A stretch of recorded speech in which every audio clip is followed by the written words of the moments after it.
What is going on, movie meals? Tick tick boom. We're here for our review. Before we get into it, thank you to the movie meal patrons, Kimberly and Karen, and supporting the show. If you want to be a member of the Patreon, go links down in the description. Go do all that great stuff. Merch. We have brand new thanks or Christmas merch promo code thanks for 25% off. You can go get all the new Christmas stuff. Mine was supposed to be here already and it's not here yet, and I'm upset by it. But really cool stuff. You're gonna see images on the screen here. Just awesome designs. Great work by this man for what he put into it. Go get some merch. Go enjoy the Christmas merch. You can use the promo code. It's through Black Friday, so you got time to get it. Awesome stuff. Die Hard is a Christmas movie. Anybody who says otherwise is incorrect. It is not disputed. It's a fact. It's scientific. That's from on the screen here. But anyway, tick tick boom. Lin-Manuel Miranda's first real directorial debut in the movie world. Andrew Garfield is in this. Vanessa Hudgens is in it. And it is about, it is based off of a Broadway show and about the writer and creator of, one of the greatest musicals of all time, Rent, which we'll get into here. So Kyle, what did you think of Tick Tick Boom? I absolutely like this movie, almost to the point where I think I'm going to love this for the rest of the year. Going into this, I myself am not a musical theater person, not really a fan of it. Unlike Alex over here, he knows a lot more about that world than I do. So going into this, I wasn't really familiar when it came to some of the things that were involved with the musical theater aspect, but I still was able to get a personal attachment to this story because what the story really does with Miranda's adaptation of this musical is that it's able to have a feeling that we all feel as we head towards our 30s, the dreaded 30s, as Alex and I are also heading towards that age as well. Don't say it out loud. What is wrong with you? We got 3 years. I didn't say how. You have 3.5 years. Close. Get out of town. Anyway, continue, please. But it's a feeling that everyone has had, especially when you get close to that age, and it's just one to where it especially hits a lot closer to Jonathan Larson, who Andrew Garfield portrays, in that he's trying to become the next, at this point in time that we're seeing Jonathan Larson's life, we see that, as he's heading towards that age, not only is it just, something that we dread on a personal level, on an individual level, but also for himself as a creative and as an artist, where he's wanting to make his big time moment happen before he hits 30. That's his threshold, if you will. And while, again, I'm not able to understand the lifestyle of an artist on that level when it comes to living in New York City or trying to, make my first big time Broadway musical, I do understand it on some level. And the movie does a really good job of this, where you understand his drive and his passion to where it almost consumes him in a negative way, but he's able to also register that as well. But he still pushes forward despite that.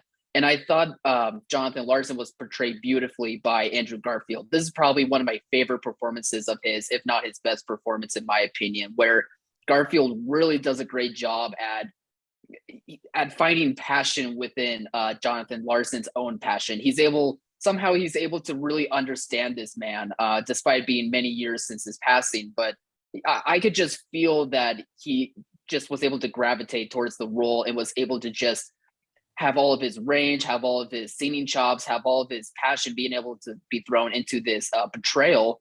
And it just really came out as being the biggest highlight for me. I thought Andrew Garfield just carried this whole movie for me. And it was a very good movie in general, but one of the biggest reasons why I loved it so much was because of Garfield's portrayal.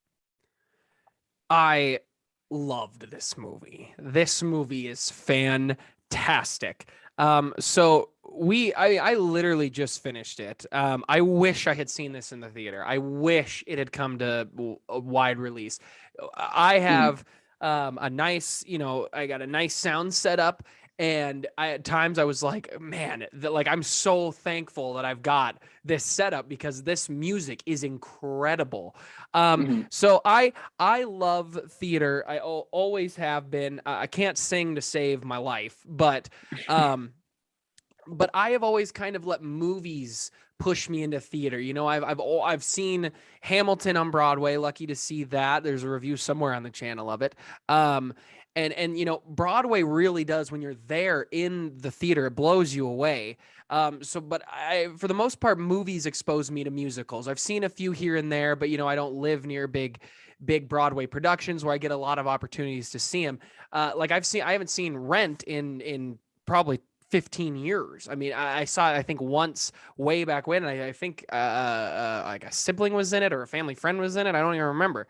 But so I did not really know what this movie was going in. I saw the first trailer and that was it. I knew Lynn was directing it. I knew Andrew Garfield was in it. And I thought I just didn't know a lot of this. And I'll be just honest here. I did not realize that Jonathan Larson had passed away. I thought that the writer of Rent wrote this movie script. And so I had been really excited. And then, so the ending really hit me hard. And, you know, I won't get into spoilers here, but I think most people would know this, that this is a biography. This is a biopic on Jonathan Larson, who has passed away.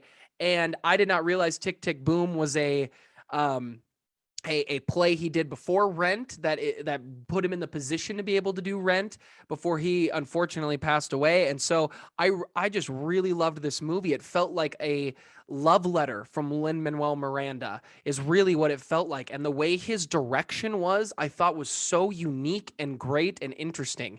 He basically, you know, I don't want to give anything away again, but he basically told the story through telling the story while telling a story. It was like he put it, Yeah. he inceptioned us. He went with a dream within a dream within a dream. We were watching a play explain the movie, explain this life, and that was Mhm. incredible. I legitimately think I do agree with you. This is one of Andrew Garfield's best. I mean, it's this, Hacksaw Ridge, and The Social Network have got to be those top three, I think, in my opinion, for Andrew Yep. Garfield. He's incredible. His singing was awesome. I thought Vanessa Hudgens would have a bigger role, but she was kind of a side character, but she did a great job. The two actors, I want to make sure I get their names. I had pulled up on IMDb here that I really want to give praise to is, if my phone will unlock, Alexandra Shipp, who played Susan.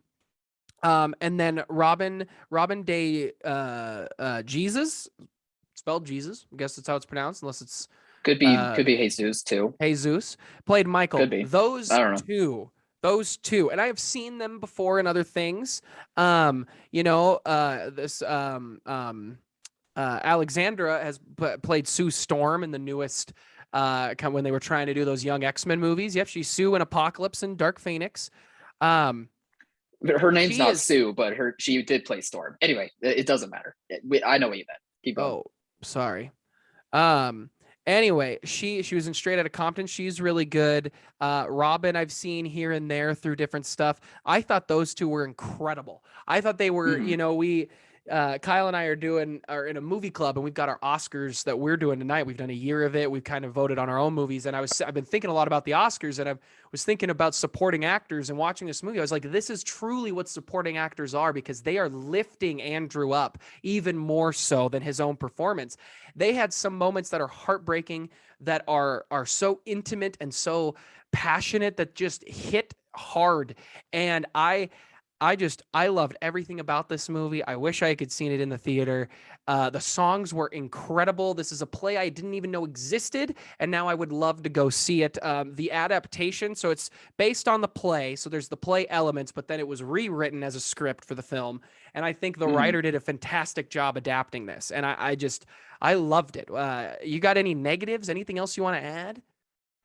I do want to agree with you about the supporting characters, and particularly those two actors, because they were the emotional anchors for the portrayal of Larson in this movie that I wasn't expecting. And especially when it comes to how close Larson was to his friends, but at the same time, he was also costing kind of their emotional what am I trying to say? Kind of costing them of their mental health, I suppose, in some ways, because he was so passionate and was so driven with his work that it was interesting dilemmas and interactions with those two characters in particular that I was really interested by. So I was really glad that you brought up that highlight as well. And yeah, the music to me was very good stuff too. Like it was a very catchy stuff in my opinion. I really enjoyed that aspect of it as well.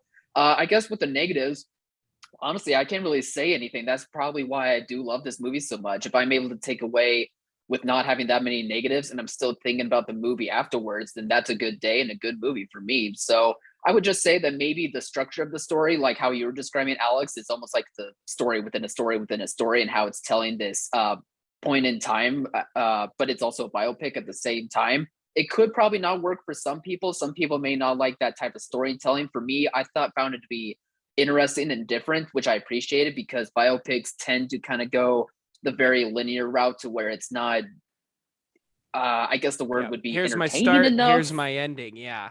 Jumping Yeah, around it a can lot. tend to fall on the basic side if not done correctly. So I was at least appreciative of Miranda's directing and wanting to do something different, especially for his first time doing so in terms of filming a movie and not doing a play. So that would probably be the one critique, is that it's not really a critique. I could just see some people saying that, but for me, it worked really well. I would be shocked if people have that complaint, because I think this structure is so well thought out and so well done that it's just not confusing. It doesn't slow the movie down, because you are never sitting there wondering, where are we in time? What's going on? What I'm confused. That never happens. It is so seamless to me that I would be shocked. I have no issues with this movie at all. I think this will come down to if you like musicals or you do not. People who don't like musicals go into musicals and they say, I don't like them, I'm not going to like this. They walk out and they're usually not changed.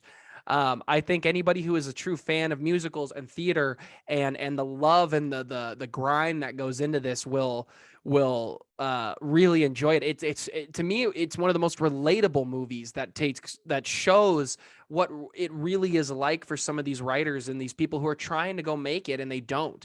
And especially in the gay community, it takes place in the 90s at that time, at the AIDS epidemic. And I thought it showed a lot of really good light on really how hard it was for people. And I loved the representation. I loved everything about it. I think this movie is fantastic. I truly believe Andrew Garfield, honestly, right now, he might be my front runner for best actor.